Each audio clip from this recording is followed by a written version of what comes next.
ఎప్పుడైతే నేను దేవుని నమ్ముకున్నానో, जब मैंने परमेश्वर को विश्वास किया, ఆయన మూలంగా ఎప్పుడైతే నేను నీతిమంతుడిగా మార్చబడ్డానో, उनके द्वारा जब मैं धर्मी बनाया गया, దేవుడు నీతిమంతులకు ఏం చెప్పారంటే, परमेश्वर ने धर्मियों के लिए क्या कहा है? నీతిమంతులందరూ కూడా విశ్వాస మూలంగానే జీవించాలి అని నేర్పించారు. और उन्होंने सिखाया कि सारे धर्मी विश्वास के द्वारा ही जीना है। నాకు విశ్వాసమే లేకపోతే अगर विश्वास ही नहीं है, దేవునికి నేను ఇష్టడుగా ఉండలేనని బైబిల్ చెప్తుంది. मैं परमेश्वर का प्रिय नहीं बन सकता, बाइबल कहता है। సో విశ్వసించడమే ఒక అద్భుతమైన విషయం. और विश्वास करना ही बहुत अद्भुत बात है। విశ్వాసం ఎవరి మీద? దేవుని వాక్కు పైన. और विश्वास किसके ऊपर? परमेश्वर के वचन के ऊपर। అది దేవుని మాటలు కనుక, वो परमेश्वर की बातें हैं ఆ మాటలు इसलिए, ఎన్నడూ కూడా మారనివి కనుక, और वो कभी भी नहीं बदलेगी ఆ इसलिए। మాటలు మనం నమ్మగలిగినప్పుడు, और वो बातों को जब हम विश्वास करते हैं, మన జీవితంలో అసాధ్యమైన కార్యాలు జరుగుతున్నప్పుడు, और हमारे जीवन में जब असंभव कार्य हो रहे మనం हैं, అనుకున్నది ఒకటి జరిగేది ఒకటి జరుగుతున్నప్పుడు, हम एक सोचते हैं और एक कार्य होता है, ఆశించేది ఒకటి ప్రస్తుత పరిస్థితులు ఒకటి और జరుగుతున్నప్పుడు, हम एक चाहते हैं लेकिन प्रस्तुत की जो परिस्थिति अलग रहती है, విపరీతంగా ఉన్న టైంలో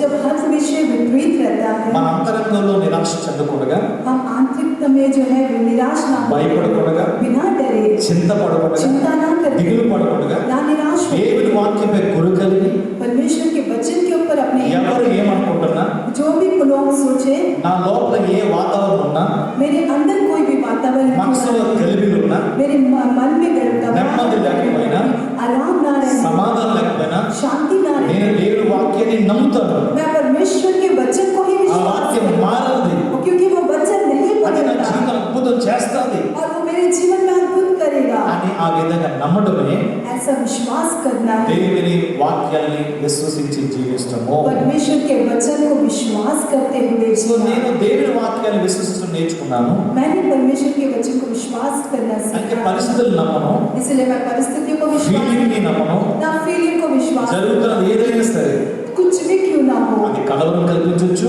वो मुझे व्याकुल कर భయం सकता है, కల్పించవచ్చు, मेरे अंदर डर को पैदा कर లేక सकता है। అసాధ్యమనే విధంగా చెవుల్లో శబ్దాలు వినిపించవచ్చు. ये तो असंभव ऐसी बातें मेरे कानों में आ सकती కానీ है, వాటన్నిటి మధ్యలో, लेकिन उन सब के बीच में, తుఫాను మధ్యలో, అల్ల మధ్యలో तूफानों के बीच में, लहरों के बीच में, యేసుగా నడిచి రాగలిగితే अगर यीशु चल के आ सकता మన है, జీవితంలో తుఫాన్లు, అలల్లో हमारे जीवन में जो आने वाला जो तूफान और ఆయన అల్ల लहरें, పైన నడిచి వచ్చి वो लहरों के ऊपर चल के మనకి आके ధైర్యం ఇచ్చి हमें धैर्य देके, తుఫాన్ని, అలని ఎలాగైతే గద్దించాడు, जैसे उन्होंने तूफान और लहरों को डांटा, ఆ ప్రభు మన జీవితంలో వచ్చే తుఫాన్, అలను కూడా గద్దించగలడు. वो प्रभु हमारे जीवन में आने वाले तूफान और लहरों को भी डांट सकता కనుక है। ఎప్పుడైతే మనం తుఫాన్, అలను మాత్రమే చూస్తామో, जब हम केवल तूफान और लहरों को देखते रहते, శిష్యులు భయపడినట్టుగా जैसे चेले डर गए थे, సర్వసాధారణ నీవు నేను భయపడటం, सर्वसाधारण है आप और मैं डरना, భయపడటం పాపం కాదు, और डरना कोई पाप नहीं లేక है, వణుకుపోవటం పాపం కాదు. नहीं तो कांपना कोई पाप नहीं है। కానీ ఎప్పుడు మనము అధైర్యంగా, ఎప్పుడు మనము అధైర్యపడిపోతామంటే, लेकिन कब हम अधैर्य हो जाते हैं? యేసు ఉన్నప్పుడు కూడా यीशु जब रहता है, దాన్ని గుర్తించినప్పుడు, जब हम उस पर ध्यान नहीं देते, గ్రహించినప్పుడు जब हम उसे समझते हैं, మరింతగా భయపడిపోతా ఉంటాం. बहुत ज्यादा हम डर जाते శిష్యులు అదే పని చేశారు. हैं। चेले वही काम करे, అందువల్ల అల్ప విశ్వాసులారా ఎందుకు భయపడతా, నేను భూతం కాదన్నారు. इसलिए उन्होंने कहा कि हे अल्पविश्वासी क्यों डर रहे हो, मैं भूत नहीं ఆ हूँ। నేల మీద నుంచి వస్తున్నప్పుడు, वे जब पानी के ऊपर चल ఇప్పుడు के आए, పేతురు నేల మీద నడిచిన సందర్భంలో, యేసు ప్రభు నేల మీద నడిచి వస్తున్నప్పుడు जब पतरस पानी पे चल रहा था, वो संदर्भ में ఆయన जब यीशु భూతము, चल के భూతము, आया, దయ్యము అన్నారు. वो भूत है, वो भूत है ఎందుకు कहा। అలాగన్నారంటే, क्यों उन्होंने ऐसे అలల कहा? మీద నేల మీద నడిచిన వ్యక్తిని ఇప్పుడు ఎప్పుడు చూడలేదు. क्योंकि लहरों के ऊपर, पानी के ऊपर चलने वाले व्यक्ति को उन्होंने कभी नहीं తుఫాను देखा। అందరూ నడిచి వస్తున్నారు, वो तूफान के बीच में चल के आ అలల रहे మధ్య हैं, నడిచి వస్తున్నారు. लहरों के बीच में चल के ఇది आ रहे ఖచ్చితంగా हैं, భూతమే వచ్చి అనుకున్నారు. और ये निश्चित रीति से भूत ही हो सकता ఎందుకనుకుని ఇంత ముందు है। ఎప్పుడు అలాగే ఇప్పుడు అద్భుతం చూడలేదు. ऐसा क्यों सोचा? क्योंकि पहले उन्होंने अद्भुत को नहीं ప్రభు देखा। అన్నారు, प्रभु ने మొదటగా कहा భయపడొద్దు, पहले डरो मत, నేనే అన్నారు. मैं ही। ఏంటి ప్రభు స్వరంలాగా ఉందంటే ये क्या प्रभु का అని आवाज అనుకుని है? ऐसा सोच నిదానంగా చూచారు. बहुत शांति ఓ से ప్రభువే, हाँ ये प्रभु। అప్పుడు కొంచెం నెమ్మది కలిగింది. तब उन्हें थोड़ा आराम వెంటనే मिला। ప్రభు గాలిని, తుఫాన్ని గద్దించినప్పుడు तुरंत जब प्रभु ने उस तूफान और हवा को डांटा, నిమ్మలమైపోయింది. वो सब शांत దేవుని हो స్తుతి गया। కలుగాక. प्रभु की स्तुति हो। జీవితంలో సమస్యలు రావడం ఒక ఆశ్చర్యం కాదు. जीवन में समस्या आना कोई आश्चर्य बात नहीं। సమస్యలో మన పాఠం నేర్చుకున్నాం లేదని ముఖ్యం. समस्या में क्या हम सीखते हैं कि సమస్యలో దేవుడిపై ఆధారపడడం లేదా ముఖ్యం. समस्या में क्या हम परमेश्वर के ऊपर సమస్యలో निर्भर దేవుడు होते మనకు हैं? సహాయం చేయగలడు అనే నమ్మిక కలిగి ఉండడం ముఖ్యం. समस्याओं में परमेश्वर हमारी सहायता कर सकता है, ये विश्वास रखना దేవుడు मुख्य है। సమస్యలో చేయి విడవడు అని నమ్మటం ముఖ్యం. परमेश्वर समस्याओं में हाथ नहीं छोड़ेगा, ये मुख्य ఈ है। సమస్యలు నాకు మేలు కలగానే వచ్చాయి తప్ప కీడు కొరకు రాలేదు అని చెప్పడమే ముఖ్యం. ये समस्या मेरे भलाई के लिए आई है लेकिन नुकसान के लिए नहीं आई, कहना मुख्य है। ఆయన నన్ను ఈ సమస్యల గుండా నడిపించాలని కోరుకుంటారని చెప్పి ఆయనపై ఆధారపడిపోవడమే ముఖ్యం. और वो मुझे ये समस्याओं में चलाना चाहता है कहते हुए उन पर निर्भर हो जाना मुख्य है। అప్పుడు మన సమస్యలు మన ప్రాబ్లం ఏ మనుషుల మీద వేయము. तब हम अपनी समस्याओं को, अपने प्रॉब्लम्स को किसी मनुष्य के ऊपर नहीं डालेंगे। నడిపిస్తావు ప్రభు అని చెప్పి మనం ముందుకు వెళ్ళిపోతాం. प्रभु तो मुझे चिल्लाएगा, ऐसा कहते हुए हम सामने बढ़ जाएंगे। బైబిల్లో దావీదు గొప్ప ఆరాధన వీరుడు. बाइबल में दाऊद जो है बहुत ही बड़ा గొర్రెలు आराधना, కాపరించడానికి రాజుగా మార్చేస్తాడు. वो जो है भेड़ों के चरवाह से सीधा राजा बन गया। రాజు అనే స్థానం కూర్చున్న తర్వాత और राजा के स्थान में बैठने की తన बाद మాంగారికి ఆ ప్లేస్ ఇష్టం లేదు. उसके सास को ही वो जगह पसंद మాంగారు ససూరు ससुर తన को, మాంగారికి ఇష్టం లేదు. और उसके ससुर को ही वो जगह తన पसंद। కూతురిచ్చి పెళ్లి చేసిన ఆ మాంగారికి ఇష్టం లేదు రాజు అవడం. उसकी बेटी को देख के जब शादी करवाया, वो ससुर को ही वो పలుసార్లు చంపడానికి ప్రయత్నించాడు. बहुत बार उसे मारने का उसने తన प्रयत्न। మాంగారి పక్క శత్రువుగా ఉన్నాడు ఆ దావీదుకి. తన మాంగారే శత్రువుగా ఉన్నాడు దావీదుకి. उनके ससुर ही उसका शत्रु था दाऊद సో का అలాంటి शत्रु। పరిస్థితుల్లో उस ऐसी परिस्थिति में దావీదు తిరిగి ఏమాత్రం యుద్ధం చేయలేదు సౌలుతో. दाऊद उल्टा, उसने बिल्कुल साउल के साथ युद्ध नहीं किया। తప్పించుకుని పారిపోతా ఉన్నాడు. वहां से वो बच के పారిపోతా ఉన్నాడు. वो भाग रहा ఒకరోజు था। తిరిగి దావీదుపై యుద్ధం చేయలేదు. एक बार भी वो पलट के जो है शाऊल के ऊपर उसने युद्ध नहीं, అవకాశం దొరికింది. उसे मौका मिला, కానీ ఏమన్నాడంటే लेकिन उसने क्या कहा? దేవుడు అభిషేకించడం ముట్టకూడదని చెప్పి సౌలు ముట్టుకోలేదు. परमेश्वर ने जिसको अभिषेक किया उसे नहीं छूना कहते हुए उसने शाऊल को नहीं దేవుడు छुआ। తన శ్రమల్లో తన కష్టంలో దేవుడు తోడుగున్న పరిస్థితిని దావీదు గమనిస్తూ दाऊद जो है परमेश्वर उसके समस्याओं में, उसकी परिस्थितियों में परमेश्वर उसके साथ है, वो ध्यान देते ఆ हुए, సమస్య రోజు రోజుకి పెరిగిపోతా ఉంది. और वो समस्या दिन दिन बढ़ती जा रही थी। ఒకరోజు తన సాధారణ సైనికుడు एक दिन उसका साधारण जो सैनिक था, సౌలు తరుగుతున్నాడని చూచి शाऊल उसके पीछे भाग रहा है అందరూ देखकर, వ్యతిరేకంగా ఉన్నారని చూచి सब उसके विरोध में है देखकर, ఒక సాధారణ వ్యక్తి కూడా ధైర్యం వచ్చేసింది. एक साधारण व्यक्ति को भी धैर्य आ गया। అంటే అందరూ కలిసి దావీదు వ్యతిరేకంగా ఉన్నారు కనుక सभी दाऊद के विरोध में इसलिए దావీదు చెడ్డోడు అందరూ అనుకోవడం दाऊद बुरा है सब सोचने అని लगे, అందరూ కూడా దావీదు ముద్ర వేశారు. और ऐसा सबके ऊपर दाऊद ने जो है मुद्रित कर दिया। అలాంటి సందర్భంలో ऐसे समय पर ఒక సాధారణంగా ఒక ఉన్న సైనికుడు एक साधारण सैनिक రాజుతో మాట్లాడడానికి అధికారం లేని సైనికుడు जो राजा के साथ बात नहीं कर सकता, ऐसा सैनिक రాజు ముందు నిలవలేని పరిస్థితున్న సైనికుడు जो राजा के सामने खड़ा भी नहीं हो सकता, ఆ ऐसा సైనికుడు सैनिक, పేరు సిమి. అతని పేరు సిమి. और वो सैनिक का नाम सिमी है। దావీదు అలా వెళ్తా ఉంటే दाऊद जब ऐसे जा रहा మనుషుల था, మాటలు విని मनुष्य की बातों को అతను सुन కూడా రెచ్చిపోయి वो भी बहुत भड़क गया, దావీదు పెద్ద పాపి మనుషులుగా భావించి और दाऊद को भी एक पापी के समान सोचकर, ఇంకా दावीद అప్పుడు సౌలు నుంచి తరపడతానే ఉన్నాడు. क्योंकि वो दाऊद जो है साउल के द्वारा दौड़ा जा रहा సో था, ఈ అట్మాస్ఫియర్ లో తనకు కూడా సౌలు పక్షంగా మారిపోయి और ये माहौल में वो भी साउल के पक्ष में ఒక हो। సాధారణమైన ఒక శిష్యుడు సాధారణ సైనికుడు కూడా एक साधारण सैनिक भी అభిషేక దైవజనుడు చూసి రాజును చూసి अभिषिक्त राजा को देखकर ఛీ పో కుక్క అన్నాడు. निकल जा यहाँ से, कुत्ता कहा उसने। ఎవరన్నాడు? किसको वो कह रहा है? అభిషేకించబడిన రాజును అన్నాడు. एक अभिषिक्त राजा को वो कह रहा है। అంత ధైర్యం వచ్చేసింది. उतना धैर्य ఎవరి से వచ్చేసింది? किसके कारण ఆ आया? చుట్టుపక్కల మనుషులు బట్టి वो चारों तरफ के लोगों को వాళ్ళు कारण। ఏమంటారు కూడా మాటలు నిజం అనుకున్నాను. वो क्या बात करे, वो सारी बातें सच है उसने అప్పుడు सोचा। దావీదు క్యారెక్టర్ ఏంటి తెలుసండి? तब लेकिन दाऊद का स्वभाव क्या దావీదు పక్కన ఒక है? వ్యక్తి ఉన్నాడు, दाऊद के बगल में एक व्यक्ति, సైన్యాధిపతి. वो सैन्यों का ఆయన అంటాడు, वो कहता है, ఆయన ఏమంటాడంటే దావీదు ఒక్క సెలవి అతను తల నరికి నీ ముందు తీసుకొచ్చేస్తాను. अब वो कहता है कि दाऊद एक आज्ञा दो, मैं उसके सर को काट के आपके सामने लेके आऊंगा। అప్పుడు దావీదు అన్నాడు, तब दाऊद ने कहा, మంచి మాట అన్నాడు. अच्छी बात को నేర్చుకోగలిగినవో నేర్చుకోండి.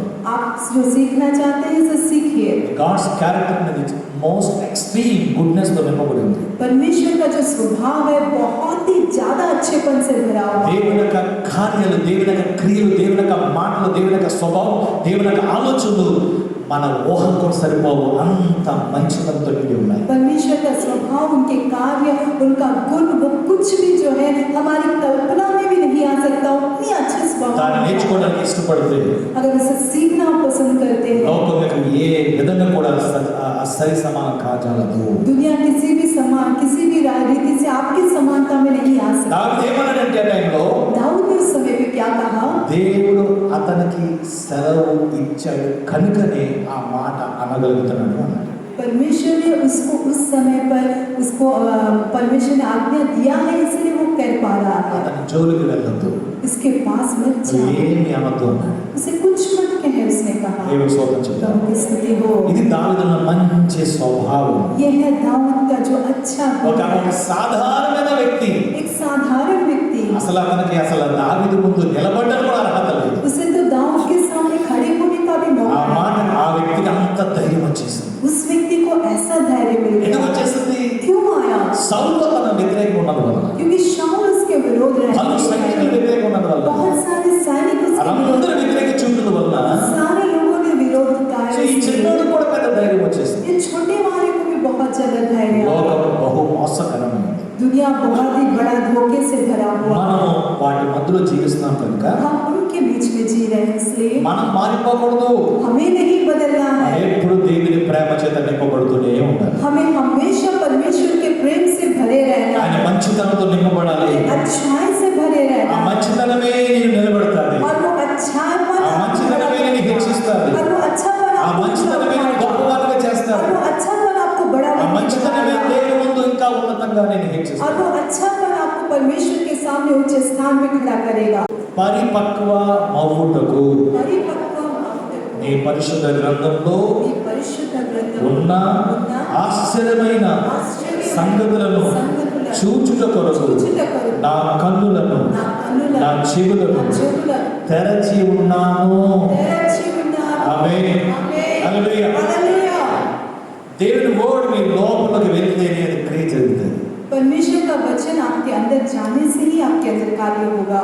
ఒక ఎగ్జాంపుల్ చెప్పి నేను దేవుని షార్ట్ గా వాక్యం ముగించేస్తాను. एक उदाहरण बताकर मैं कम समय में वचन को ఒక చాలా పెద్ద ధనికుడు, एक बहुत ही बड़ा ఒక మంచి బిజినెస్ మ్యాన్, एक बड़ा बिजनेसमैन है। తనకి ఒక మంచి డ్రైవర్ కావాలి, ఎక్స్పీరియన్స్ డ్రైవర్ కావాలని పేపర్లో తన ఆ యొక్క విషయాన్ని పెట్టారు. और उसको एक एक्सपीरियंस ड्राइवर चाहिए, इसलिए उसने पेपर में उसे ऐड डाला। ఆ వ్యక్తి మరి ప్రపంచానికి ప్రఖ్యాత గంచిన కోటీశ్వరుడు. और वो व्यक्ति दुनिया में बहुत ही बड़ा नाम पाया हुआ करोड़पति సో है। నార్మల్ గా సాలరీ కంటే ఎక్కువ సాలరీ అనుభవించబడతారు. और साधारण सैलरी से भी ज्यादा सैलरी उसे मिलेगा। అనేక మంది జాబ్ కొరకు పిటిషన్ పెట్టుకున్నారు. बहुत लोगों ने जॉब के लिए उनके पास पिटीशन रखा సో ఆ వ్యక్తి ఇంటర్వ్యూ తీసుకుంటారు స్వయంగా. और वो व्यक्ति स्वयं इंटरव्यू ले रहा అప్పుడు था ఆ వ్యక్తిని పిలిచారు. और उसने वो व्यक्ति को बुलाया। నువ్వు డ్రైవ్ చేస్తున్నావు ఎత్తైన కొండ మీద, तो एक ड्राइव कर रहा था ऊंचे पहाड़ అది पर పర్వతం లాంటి ప్రదేశం అది. और वो बहुत ही ऊंचा पहाड़ है నువ్వు ఇంకా ముందుకు వెళ్తే और तो थोड़ा और आगे నీ जाएगा బండి జారిపోయే పరిస్థితిలో ఉంది. तेरा गाड़ी फिसलने की परिस्थिति में అయితే है। నువ్వు సరిగ్గా డ్రైవ్ చేయకపోతే लेकिन तू अगर ठीक से ड्राइव नहीं करेगा అగాధమైన లోయలోని బండి పడిపోతుంది. बहुत गहरी खाई में तेरा गाड़ी गिर जाएगा। కానీ క్లిష్టమైన ప్రయాణంలో इसलिए इस तकलीफ भरी रास्ते में ఇంకా ముందుకెళ్ళే కొలది ఇంకా కష్టమైన ఎత్తైన ప్రదేశం వెళ్ళాలి. और आगे जाते और तकलीफ ऊंचे स्थान पे जाना है। అయితే నీవు लेकिन तू డ్రైవ్ చేసినప్పుడు ड्राइव करते वक्त ఎంత ఎత్తైన ప్రదేశానికి ఆ కొండ దగ్గరికి రీచ్ అవుతావు అని అడిగారు. कितने ऊंचे जगह में उस पहाड़ तक तू पहुंच सकता है, उससे पूछा। అప్పుడు మొదటి డ్రైవర్ అన్నారు, तब पहला ड्राइवर ने कहा నేనైతే मैं तो ఆ కొండ దగ్గరికి కనీసం ఒక 10 మీటర్ల దగ్గరికి వెళ్ళిపోతాను. एक उस पहाड़ के 10 मीटर तक मैं जाऊंगा, उसने कहा। ఓ అలాగా అన్నాను. अच्छा ऐसी बात రెండో है। వ్యక్తిని పిలిచారు. दूसरे व्यक्ति को बुलाया, అతను కూడా చెప్పారు, उसको भी ये बात ఇది बताई। ఎత్తైన పర్వతం, ఇది ये ऊंचा पहाड़ है, చాలా టఫెస్ట్ రోడ్, అది बहुत ही कठिन रास्ता నువ్వు है। ఆల్రెడీ కొండ మీద ఉన్నాం, तो और पहाड़ पर ही ఇంకా కొండ మీదకి వెళ్ళబోతున్నాం. और ज्यादा ऊंचे स्थान पे వెళ్ళకపోతే నీ ప్రయాణం కష్టమైపోతుంది. जाते जाते तेरा यात्रा और मुश्किल हो అయితే जाएगा। కనిపించే కొండ ఒక డెస్టినీ, ఒక ముగింపు కనిపిస్తుంది. लेकिन दिखने वाला पहाड़ एक डेस्टिनी दिखाई అది देता है దాటేస్తే మొత్తం రోడ్ అంతా క్లీన్ అయిపోతుంది. और वो पार करने से पूरा रास्ता ठीक हो ఆ जाएगा। ఎత్తైన కొండకి నీవు ఎంత దూరం వరకు వెళ్ళగలుగుతావు అని అడిగారు. तो उस ऊंचे पहाड़ में तू कितने दूर तक जा सकता है, ఆయన उससे అన్నారు, पूछा। ఆ డ్రైవర్ అన్నారు, ఎక్స్పీరియన్స్ డ్రైవర్ అన్నారు, वो एक्सपीरियंस ड्राइवर ने कहा నేను డ్రైవ్ చేసి కనీసం ఒక ఇంచు వరకు వెళ్ళిపోతాను.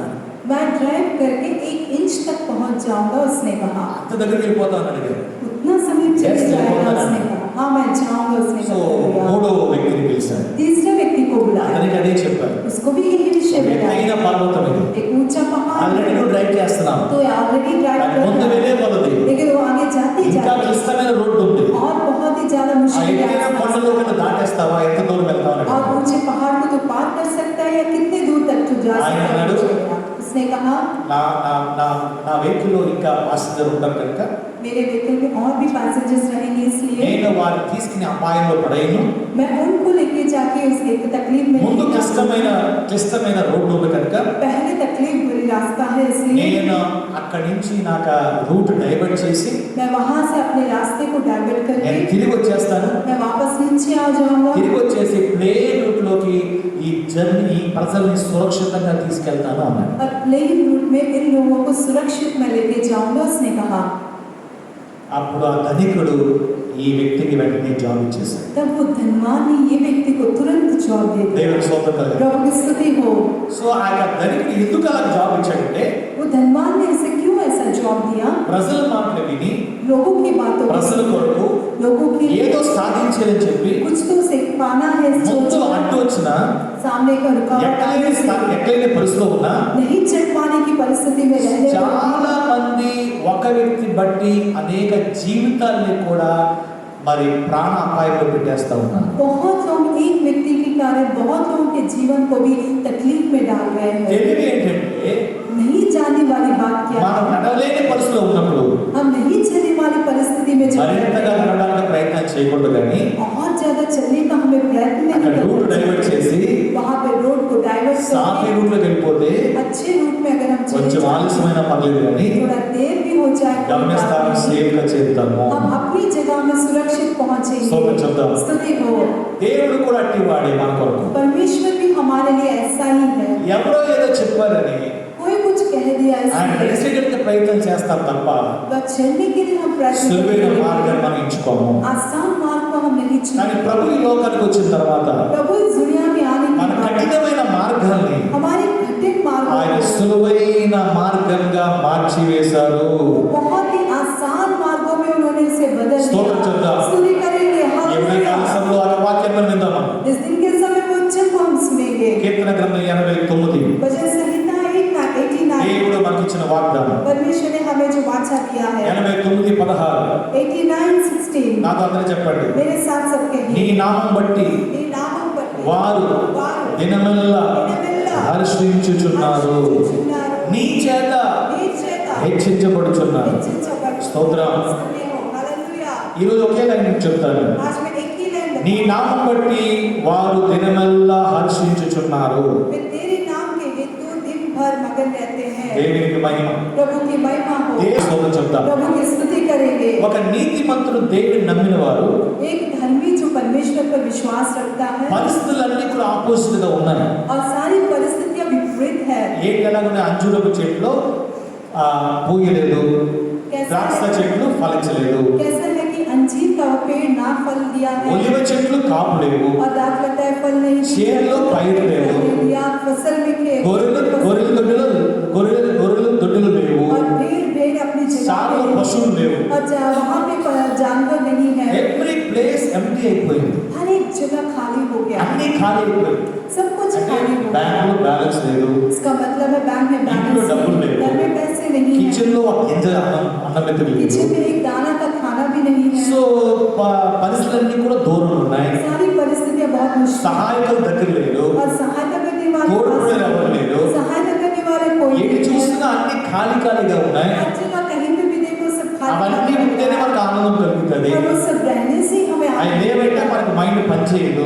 किसी भी प्रकार से दिमाग काम नहीं జేబు करता। ఖాళీ ఉంది, जेब खाली బ్యాంక్ है, ఖాళీ ఉంది, बैंक खाली ఇంట్లో है, ఏమి లేవు, घर में कुछ మనుషు नहीं है సహాయం లేదు. और मनुष्य की ఆ सहायता नहीं। మూమెంట్ లో उस समय पर నీతిమంతులకు ఆలోచన ఏంటంటే, धर्मियों का विचार क्या है? దేవుని నమ్మిన ఆలోచన ఏంటంటే, परमेश्वर को विश्वास करने वालों का అవన్నీ विचार అలాంటి क्या है? పరిస్థితుల్లో ఉన్నప్పటికీ वो सब ऐसी परिस्थितियां रहने వాటి पर మధ్యలో उनके बीच నేను में యెహోవా యందు మాత్రం ఆనందిస్తాను. मैं यहोवा में आनंदित रहूंगा। హల్లెలూయా. हालेलुया। నాకు తెలియదు ఎంతమంది ఈ స్థాయిలో అడుగు మీరు పెట్టగలుగుతారు. मैं नहीं जानता कितने लोग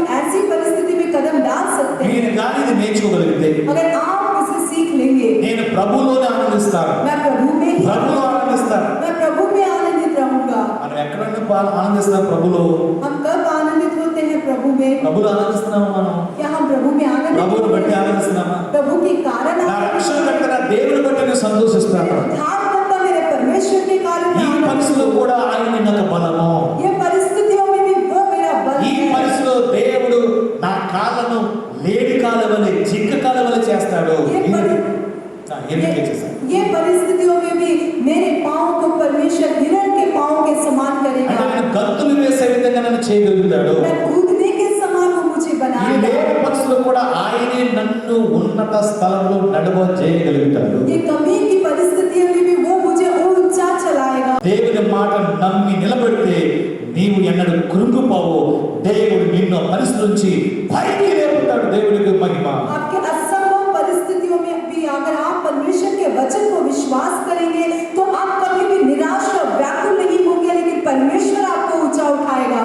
మనకి గొప్ప కృప అనుగ్రహించబడ్డది ఏంటంటే అది యేసుక్రీస్తు. हमें महान अनुग्रह दिया गया है, वो क्या है कि यीशु मसीह। ధైర్యముగా విశ్వసించే ప్రభు మనకు అనుగ్రహించబడ్డాడు. धैर्य से विश्वास करने वाला प्रभु हमें दिया गया है। ఖచ్చితంగా నమ్మదగిన దేవుడు ఆయన. निश्चित रीति से बहुत विश्वास योग्य परमेश्वर वो है। ఆయన ఎట్టి పరిస్థితుల్లో చేయి విడిచిపెట్టడు. वो कोई भी परिस्थिति में तेरे हाथ को नहीं छोड़ेगा। ఒకవేళ నీవు ఆయనకి తగా చేసినా సరే, अगर आप उन्हें धोखा दे दे फिर भी, నీవు ఆయన విడిచిపెట్టేసేసరి, आप उन्हें छोड़ देंगे फिर भी, ఆయన అద్భుతం చేసిన తర్వాత కూడాను దేవునికి కృతజ్ఞత చెప్పకపోయినా సరే, आप आपके जीवन में अद्भुत करने के बाद भी आप अगर धन्यवादी ना रहने पर भी, దేవుడు మారిపోడు. परमेश्वर नहीं बदलता, नहीं बदलता, नहीं बदलता। అయితే నీవు తెలుసుకోవాలి ఏంటంటే लेकिन आपको क्या ఆయన चाहिए? మారడు కనుక वो कभी नहीं बदलता है, నీవు ఆయన इसलिए దగ్గర ధైర్యంగా రాగలిగే మనసు నీకు ఉండాలి. आपको उनके पास धैर्य से आने का मन आपको रहना है। అంతేగా నీకు నువ్వు ఆలోచన చేసుకుని लेकिन अपने आप में ही आप विचार करते ఇదే हैं, పెద్ద సమస్య అండి. यही बड़ी समस्या ఎందుకు है।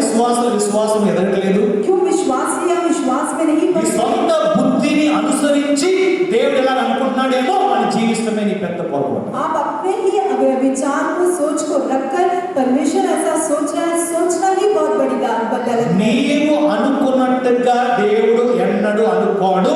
అలాంటి వ్యక్తి కాదు ఆయన. आप जैसा सोचते हैं वैसा परमेश्वर कभी भी नहीं सोचता, वो वैसा व्यक्ति ही नहीं है। నీ తలంపుతో దేవుడు పోల్చడం ఏంటండి? आपके विचारों से परमेश्वर की तुलना करना क्या మనుషుల है? మన తలంపులు పనికి మాలినవి. हमारे जो मनुष्य के विचार है वो बेकार ఎప్పుడు है, చెడ్డవే, हमेशा बुरे ఎప్పుడు हैं, స్వార్థమే, हमेशा स्वार्थी है, ఎప్పుడు అవి మంచివి కాదవి. कभी भी वो अच्छे नहीं है। చెడ్డ తలంపులతో बुरे विचारों से దేవుడిని తెలియకుండానే परमेश्वर को ना మన जानते, ఊహలో కలిగిన మన జ్ఞానముతో अपने कल्पना में आने वाले अपने ही ज्ञान దేవుడు से కూడా అట్టివాడు అనుకోవడం ఎంత పనికి మాలితనం చూడండి. परमेश्वर को भी ऐसा ही सोचना वो कितनी ही बेकार की बात है। దేవుడు ఎవరో మనకు తెలియదు. परमेश्वर कौन है नहीं ఆయన जानते, మన కొరకు ఎంత గొప్ప ప్రేమ కలిగి ఉన్నాడో మనకు తెలియదు. अब वो हमारे लिए कितना बड़ा प्रेम को रखा है ఎంత वो नहीं మన जानते, పట్ల అక్కర కలిగి ఉన్నాడో అనేది కూడా మనకు తెలియదు. और कितना ज्यादा उनको हमारे प्रति चाहत है वो भी नहीं ఎందుకు जानते। తెలియదు? क्यों नहीं जानते? దేవుని వాక్కుని మనం అలా గుండెల్లో పెట్టుకోలేని కనుక మనకు తెలియదు. क्योंकि उनके वचन को अपने हृदय में ऐसे नहीं रखा है, इसलिए नहीं पता है। ఎప్పుడైతే దేవుడు అనేది నీకు అర్థమైపోతాడు, जब आपको परमेश्वर के बारे में समझ में आ जाएगा, నువ్వు ఎన్నడూ కూడా దేవుని విడిచిపెట్టలేదు. आप कभी भी परमेश्वर को नहीं छोड़ पाएंगे।